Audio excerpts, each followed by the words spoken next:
बघा आपलं next example आहे आता find the angle between the surfaces x square plus y square plus z square is equal to 9 and z is equal to दिले बघा x square plus y square -3 at the point दिलेत आपल्याला 2 -1 and 2.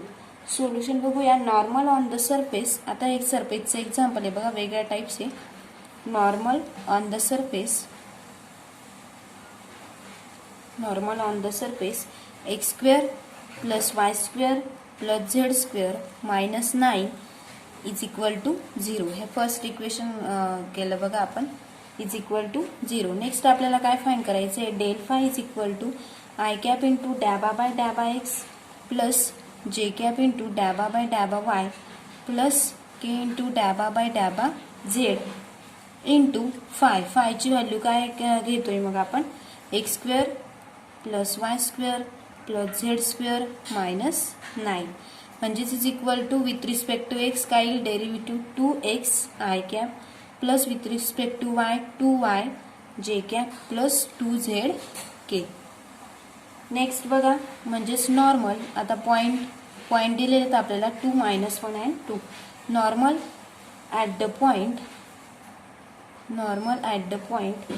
2 -1 and 2 is equal to बघा आता x ची value 2 टाकायची, Y ची 1 and परत झेड ची काय टाकायची, पुट करायची 2. म्हणजेच 2 × 2 4 आय कॅप मायनस 2 × वाय ची व्हॅल्यू -1 आहे म्हणून -2 जे कॅप प्लस झेड ची पण 2 आहे म्हणून 2 2 जा 4 के. या पद्धतीने याला काय दिलं आपण, इक्वेशन फर्स्ट दिलं बघा.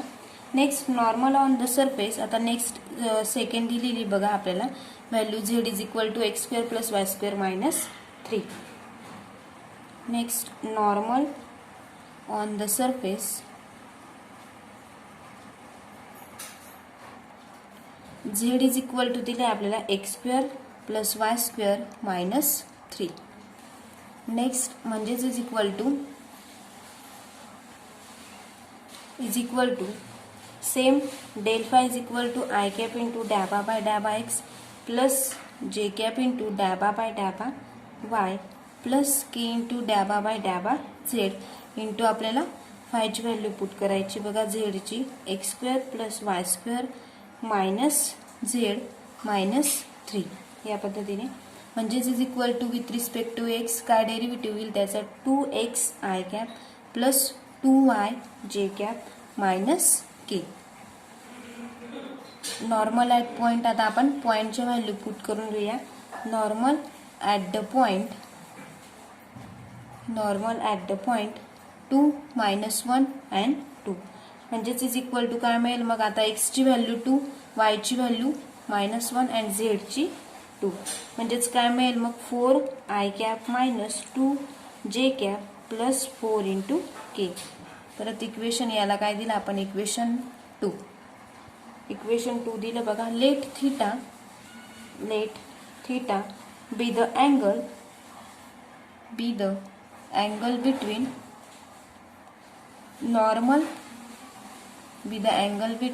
नॉर्मल इक्वेशन 1 अँड इक्वेशन 2 बघितलं बघा आपण. म्हणजेच इक्वेशन 1 काय होतं, 4 आय कॅप -2 जे cap plus 4 K into equation 2 4 i cap -2 जे कॅप -4 के.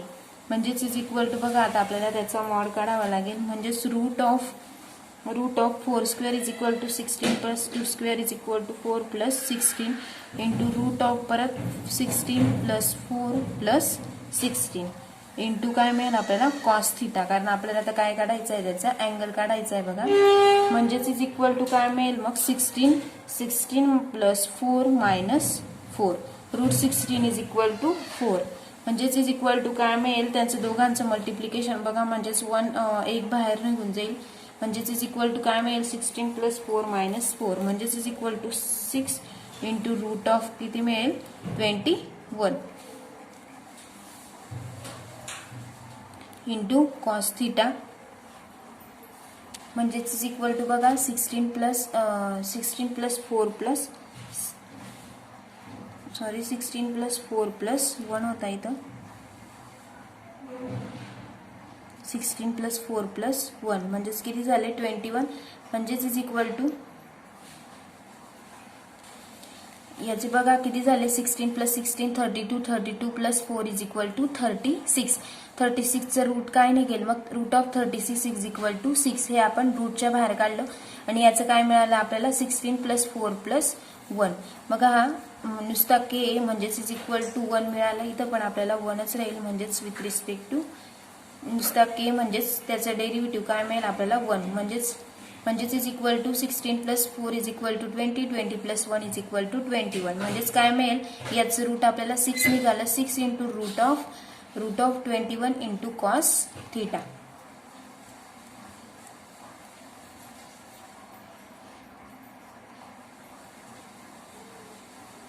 म्हणजेच इम्प्लाइज बाय cos θ = काय मिळालं मग cos θ = 8 / 3 × रूट ऑफ 21 हे काय मिळालं आपल्याला cos θ ची व्हॅल्यू मिळाली बघा.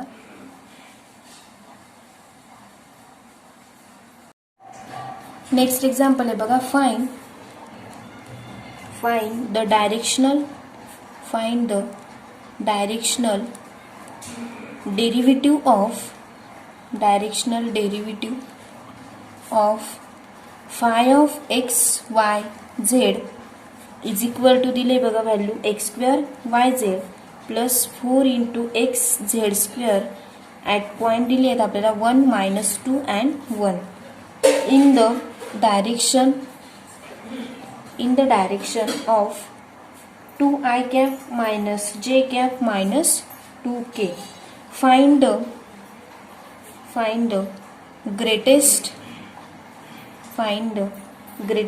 rate of increases of phi. Solution बघूया. Solution here phi of x y z दिलंय बघा आपल्याला. Here phi of x y z = value दिली आहे x² yz + 4xz². नाऊ आता आपल्याला फाइंड करायचं आहे del phi. Now del phi डेलची आपल्याला डेफिनेशन माहिती आहे i cap × ∂∂x + j cap × ∂∂y + k × ∂∂z × फायची डेफिनेशन फायची व्हॅल्यू दिली आपल्याला x² yz + 4xz² म्हणजेच बघा आपल्याला त्याचा डेरिव्हेटिव्ह काढायचा आहे विथ रिस्पेक्ट टू x. काय मिळेल 2xyz प्लस काय मिळेल 4z² × i cap plus next with respect to y म्हणजेच x² z × i cap j cap plus next with respect to z म्हणजेच काय मिळेल मग x² y plus 8xz × k. या पद्धतीने आपण त्याचा डेरिव्हेटिव्ह काढला. नेक्स्ट आता आपल्याला पॉइंट पुट करायचे आहेत बघा. Next del phi at 1 - 2 and 1 म्हणजेच काय पुट करावं लागेल आपल्याला 2 × x ची व्हॅल्यू 1 2 × 1 × -2 × y ची व्हॅल्यू काय -2 × z ची value 1 plus 4 as it is 4 × z ची value 1² bracket complete × i cap.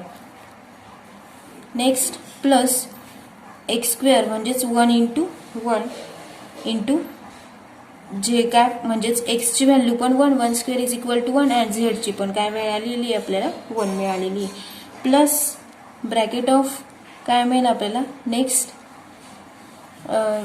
x² म्हणजेच 1² 1 × y ची value -2 plus 8 as it is x ची व्हॅल्यू 1 × y ची पण व्हॅल्यू z ची पण व्हॅल्यू 1 आणि ब्रॅकेट कंप्लीट × k.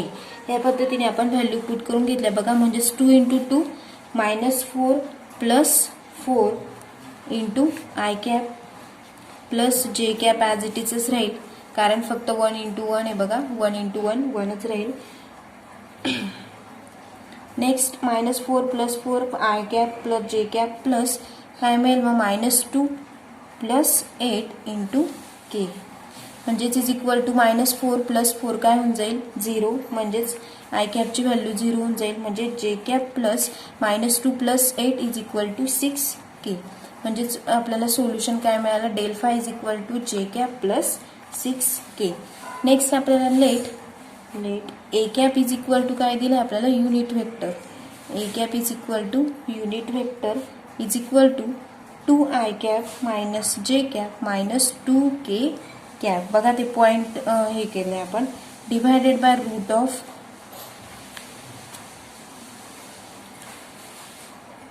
आपल्याला दिलाय बघा इन द डायरेक्शन ऑफ. आता व्हॅल्यू दिली बघा क्वेश्चन मध्ये ही 2i cap minus j cap plus 2k. ती आपण काय करतोय, त्याचं युनिट वेक्टर पाहतोय. मग युनिट वेक्टर मध्ये काय करतो ते आपण ऍज इट इज लिहून घेतलं. डिवायडेड बाय डिनॉमिनेटरला काय असतो त्यांचा स्क्वेअर असतो. म्हणजे 2² इज इक्वल टू 4 + 1 + 4. म्हणजेच इज इक्वल टू काय 4 + 4 8 + 1 9. म्हणजेच 1/3 जर आपण कॉमन काढला तर काय शिल्लक राहील 2i cap minus j cap minus 2k. म्हणजे so the required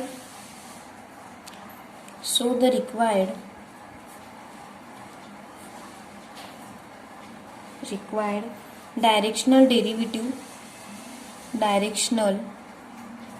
derivative at point दिलेत आपल्याला ॲट 1, -2 and 1. म्हणजेच is equal to del phi into a cap काढायचं आहे बघा आपल्याला. डेल फाय काय आलं होतं आपल्याला जे कॅप प्लस 6k आला होता, इंटू ए कॅप काय आला होता 1/3 into 2i cap minus j cap minus 2k. हा काय आला होता आपल्याला ए कॅप आला होता बघा. यांचं दोघांचं डॉट प्रॉडक्ट काढायचं आहे. म्हणजेच इज इक्वल टू 1/3 आपण ब्रॅकेटच्या बाहेर काढला काय राहील मायनस जे इंटू -1 म्हणजेच -1 -6 × 12. म्हणजेच इज इक्वल टू काय शिल्लक राहील मग -13 डिवायडेड बाय 3. हे आपलं काय आलं सोल्युशन आलं बघा. Del phi dot a cap मिळाला आपल्याला. म्हणजेच therefore greatest rate of increases of phi is equal to mod of j cap plus 6k. म्हणजेच is equal to j cap is equal to बघा त्याचा आपल्याला greatest rate काढायचा आहे increases फायचा. Five काय मिळाला होता आपल्याला जे कॅप प्लस 6k. बघा त्याचं मॉड्युलस सॉल्व करतो. म्हणजे मॉड मध्ये काय करतो आपण त्याचं स्क्वेअर करतो बघा. जे म्हणजेच काय घेतो आपण 1 आणि 6² इज इक्वल टू 36. म्हणजेच is equal to greatest rate किती आला मग आपल्याला सोल्युशन काय मिळालं root of 37. 36 + 1 is equal to root of 37. हे काय मिळालं आपल्याला सोल्युशन मिळालं बघा त्याचं. नेक्स्ट एक्झाम्पल आहे बघा. Show that del into mod of a bar dot r bar divided by r raised to n is equal to a bar divided by r raised to n minus n into a bar dot r bar into r bar divided by r raised to n plus 2. बघा हे आपल्याला show करायचं आहे. Show that दिलाय बघा question मध्ये. Solution बघूया. Solution we have a bar dot r bar divided by r raised to n is equal to बघा a bar is equal to आपल्याला माहिती आहे काय असतो a1 i cap plus a2 j cap plus a3 k dot r bar ची value काय असते x i cap plus y j cap plus z k divided by r raised to n काय लिहिला आपण ॲज इट इज लिहिला divided by r raised to n. म्हणजेच is equal to काय मिळेल मग आपल्याला a1 ह्या दोघांचं काय करायचं आपल्याला डॉट प्रॉडक्ट करायचं आहे. म्हणजेच is equal to a1x plus a2y plus a3z divided by r raised to n as it is लिहिला आपण. म्हणजेच is equal to let phi is equal to a bar dot r bar divided by r raised to n. म्हणजेच is equal to phi equal to काय असतं मग a bar dot r bar divided by r raise to n असतो. म्हणजेच is equal to A bar dot r bar आत्ताच आपण काढला, काय मिळाला a1x plus a2y plus a3z divided by r raise to n. म्हणजेच देअरफॉर आपल्याला काय फाइंड करायचं आहे नेक्स्ट, डॅबा फाय बाय डॅबा x is equal to with respect to x बघा. म्हणजेच काय मिळेल मग r raise to n dot a by ए1 minus a1x plus a2y plus a3z into n into r raise to n minus 1 into डॅबा r by डॅबा x and bracket complete divided by काय मिळेल मग r raise to 2n divided by r raise to 2n. But आपल्याला r square is equal to काय दिलंय, जसं r दिलंय आरची value x i cap plus y j cap plus z cap दिलंय आपण त्या पद्धतीनेच. बट आरची value r square is equal to काय असतो, x square plus y square plus z square. म्हणजेच एम्प्लाइज बाय मग 2r इंटू डॅबा आर बाय डॅबा एक्स इज इक्वल टू किती मिळेल, 2x मिळेल बघा. म्हणजेच एम्प्लाइज बाय डॅबा आर बाय डॅबा एक्स इज इक्वल टू काय मिळेल मग, डॅबा आर बाय डॅबा x is equal to x divided by r ही व्हॅल्यू मिळेल बघा आपल्याला. नेक्स्ट बघूया आता. म्हणजेच इज इक्वल टू देअरफॉर डॅबा फाय बाय डॅबा एक्स इज इक्वल टू काय मिळेल मग, a1 r raise to n minus a1x plus a2y plus a3z into n into r raise to n minus 2 into x divided by r raise to 2n minus n into a1x plus a2y plus a3z divided by r raise to twice n plus 2 into multiplied by काय मिळेल आपल्याला x. म्हणजेच therefore del phi is equal to काय मिळेल आपल्याला value, डॅबा phi by डॅबा x into i cap plus डॅबा फाय बाय डॅबा y into j cap plus डॅबा फाय बाय डॅबा झेड इंटू के. म्हणजेच is equal to next step काय मिळेल मग, 1 upon r raise to n into a1 i cap plus a2 j cap plus a3 k minus n divided by r raise to काय होतं n plus 2 into bracket of काय मिळेल r bar म्हणजेच a1x a bar dot x bar म्हणजेच काय मिळेल a1x plus a2y plus a3z bracket complete into x i cap plus y j cap plus z k bracket complete. म्हणजेच is equal to next is equal to last step काय मिळेल मग आपल्याला, a bar divided by r raise to n minus n divided by r raise to n plus 2 into a bar dot काय मिळालं होतं ह्या I बार आणि dot r bar into काय मिळालं आपल्याला आर बार. आणि हेच आपल्याला प्रूफ करायचं होतं बघा.